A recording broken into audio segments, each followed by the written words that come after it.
We're going to take a look at a mock draft. This is Todd McShay from ESPN. So he did a 2-round mock draft. At 44, he has the Browns taking a defensive tackle, Todd Jones, who was ranked 6th in the best interior defensive lineman available on that list that we had where we talked about some of the veterans.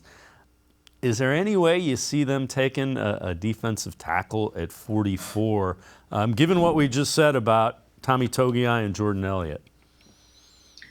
You know, if there is a defensive tackle there that can give you what you need on that defensive line, which is some good run stopping ability and then some ability to create pressure up the middle from that inside spot, then certainly if that's the best player available at number 44, they will stay pretty true to their board in that regard. They're not going to take a lesser player just because he's not at that position. So it's definitely something to watch for, and I wouldn't rule anything out in terms of what Andrew will or won't do.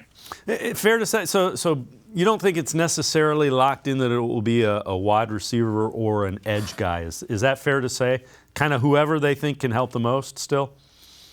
Yes, absolutely. I mean, one of the best ways to lose credibility as a personnel department is to pick players when better players are on the board regardless of position. You really have to go with the best players, the most dominant players, and let everything else work out. Or, you will find yourself with, some marginal players at positions and guys that aren't going to Pro Bowls and whatnot. So they will stay true to their board there, but, there are enough good receivers and enough good edge defenders in this class that I think that they probably still will end up with one of those two with their first pick.